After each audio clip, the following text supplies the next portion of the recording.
Capítulo 47. El gentío asistente era inmenso, masas humanas agolpadas frente a las taquillas, colas de decenas de metros para formalizar los boletos de apuestas, y las gradas y las zonas cercanas a la pista llenas de rebosar de público ansioso y vociferante.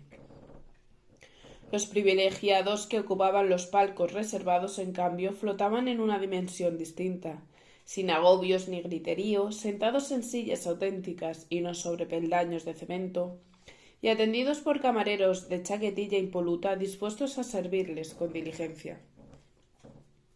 En cuanto accedimos al palco, sentí en mi interior algo parecido al mordisco de una tenaza de hierro.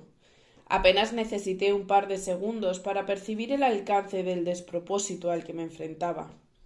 Allí no había más que un minúsculo grupo de españoles mezclados con un denso número de ingleses, hombres y mujeres que, copa en mano y armados de binoculares, fumaban, bebían y charlaban en su lengua a la espera del galope de los equinos. Y para que no quedara duda de su causa y procedencia, los cobijaba una gran bandera británica amarrada en plano sobre la barandilla. Quise que la tierra me tragara, pero todavía no era el momento. Mi capacidad para el estupor aún no había tocado fondo. Para ello solo necesité adentrarme unos pasos y distinguir la mirada hacia la izquierda.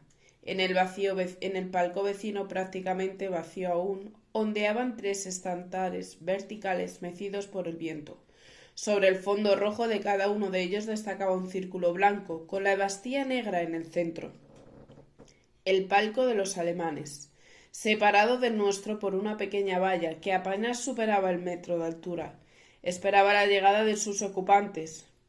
Por el momento tan solo había en él un par de soldados custodiando el acceso y unos cuantos camareros organizando el habituallamiento, pero a la vista de la hora y de la premura con la que procedía con todos los preparativos, no me cupo duda de que los asistentes esperados tardarían un poco en llegar.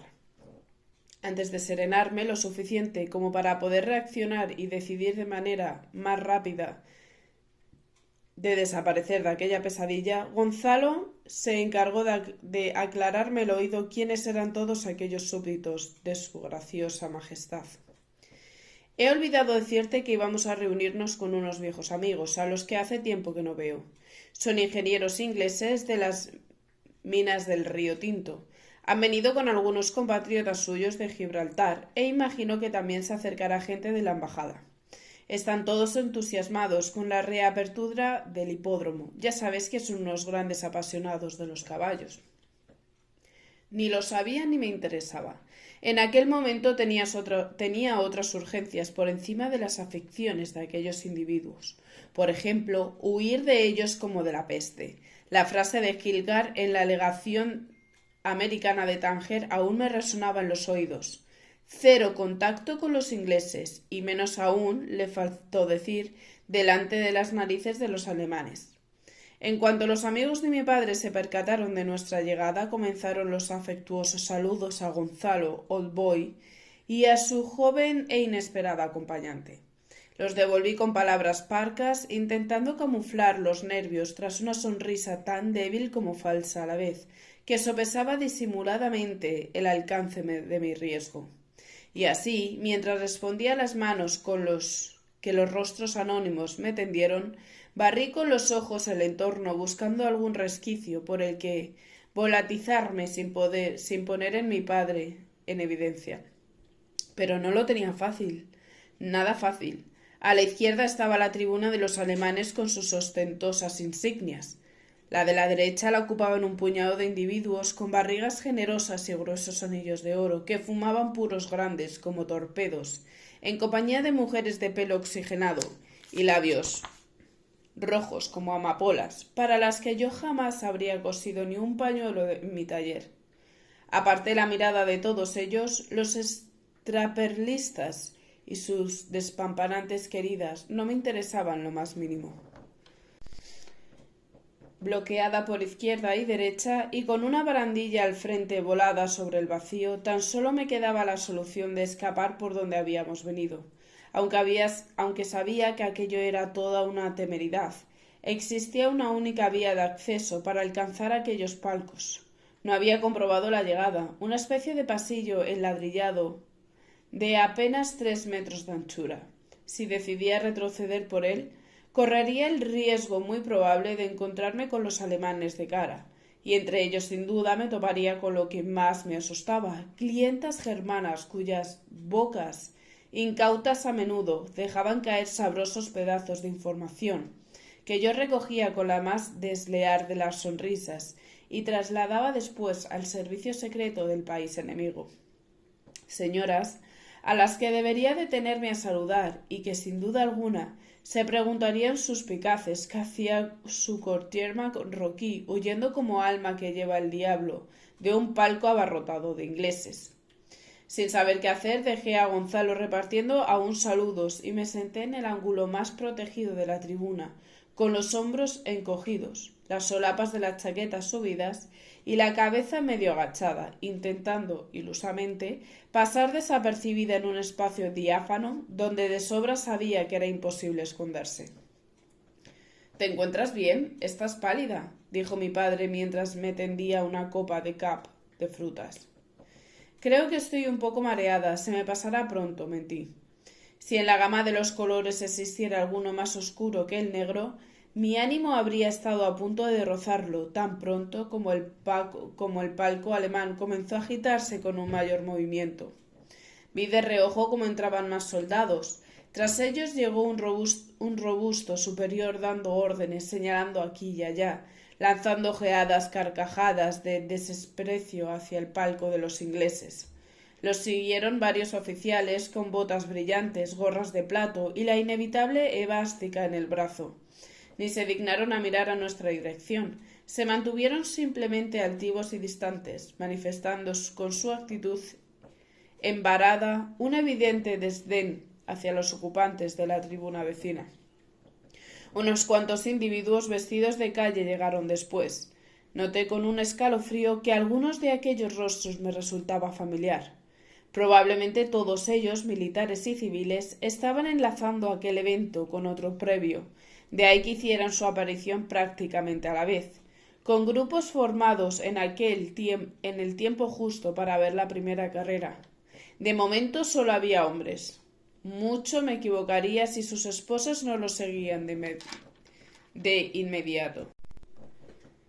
El ambiente se animaba por segundos en medida proporcional al incremento de mi angustia. El grupo de británicos se había nutrido, los prismáticos pasaban de mano en mano y las conversaciones trataban con la misma familiaridad del turf, el paddock y los jockeys, que de la invasión de Yugoslavia, los atroces bombardeos sobre Londres o el último discurso de Churchill en la radio. Y justo entonces le vi y él me vio, y de pronto sentí que me faltaba el aliento. El capitán Ala Hilgar acababa de entrar en el palco con una elegante mujer rubia del brazo, su esposa probablemente. Posó en mí los ojos apenas unas décimas de segundo y después, conteniendo un minúsculo gesto de alarma y desconcierto que solo yo aprecié, dirigió una mirada veloz hacia el palco alemán al que seguían llegando un goteo incesante de personas. Le esquivé levantándome para evitar tenerle que mirar de frente. Estaba convencida de que aquello era el final, de que ya no había manera humana de escapar de esa ratonera. No podría haber previsto un desenlace más patético para mi breve carrera de colaboradora de la inteligencia británica. Estaba a punto de ser descubierta en público delante de mis clientas, de mi superior y de mi propio padre. Me agarré a la barandilla apretando los dedos y deseé con todas mis fuerzas que aquel día nunca hubiera llegado. No haber salido nunca de Marruecos, no haber aceptado jamás aquella disparatada propuesta que había hecho de mí, de la primera una conspiradora imprudente y cargada de torpeza. Sonó el pistoletazo de la primera carrera, los caballos comenzaron su galope fértil y los gritos entusiastas del público rasgaron el aire. Mi mirada se mantenía supuestamente concentrada en la pista, pero mis pensamientos trotaban ajenos a los cascos de los caballos. Intuí que las alemanas deberían estar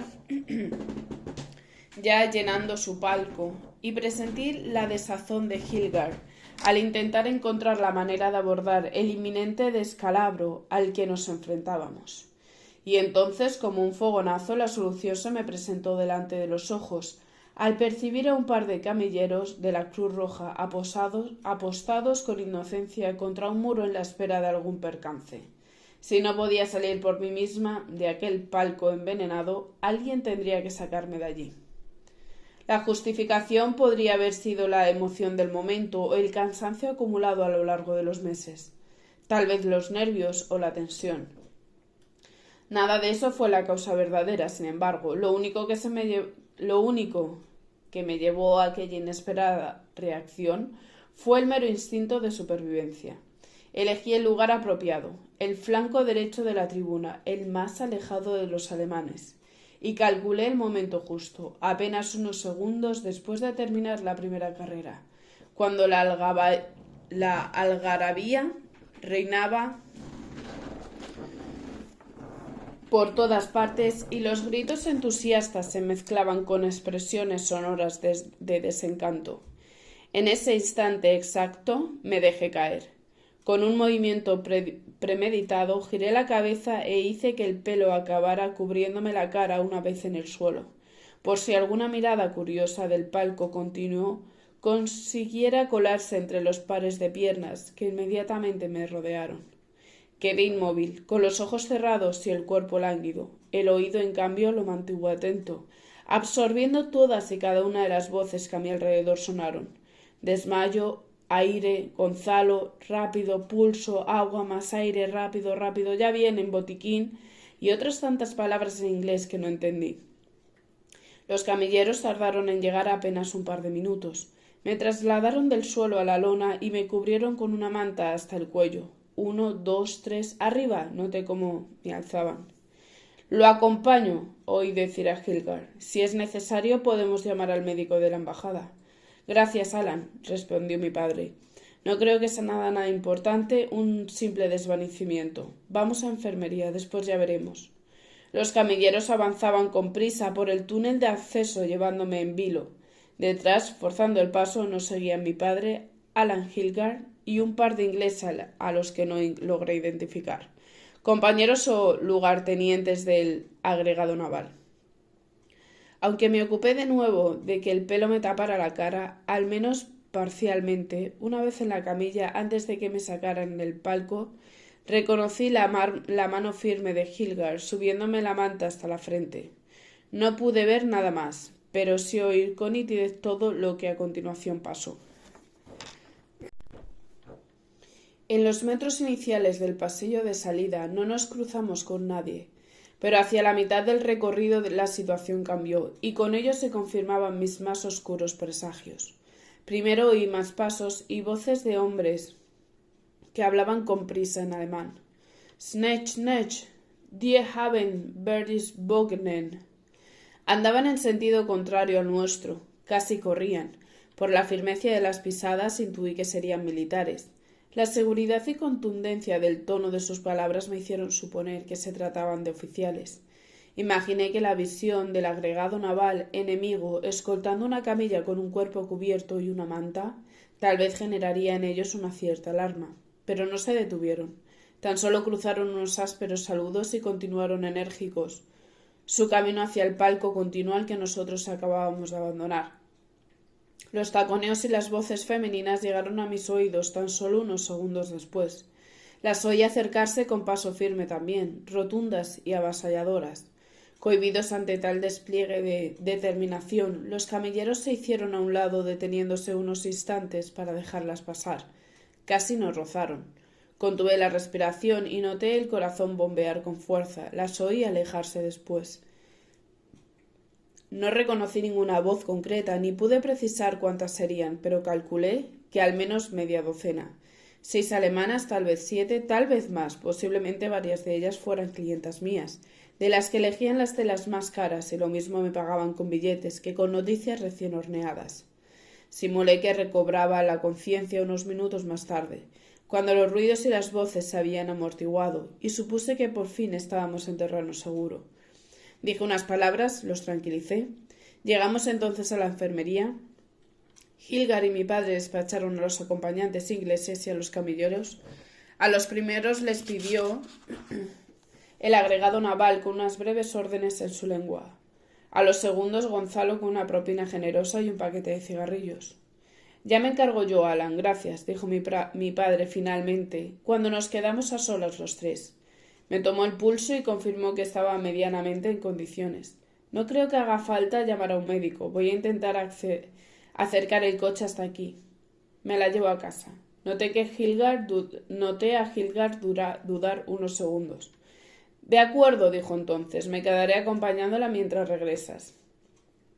No me moví hasta que calculé que mi padre estaba ya lo suficientemente lejos como para que mi reacción no le resultara sorprendente. Solo entonces me armé de valor, me puse en pie y le di la cara. —¿Se encuentra bien, verdad? —preguntó mirándome con severidad. Podría haberle dicho que no, que aún estaba débil y desorientada. Podría haber fingido que todavía no me había recuperado de los efectos del supuesto desmayo. Pero sabía que no iba a creerme, y con razón.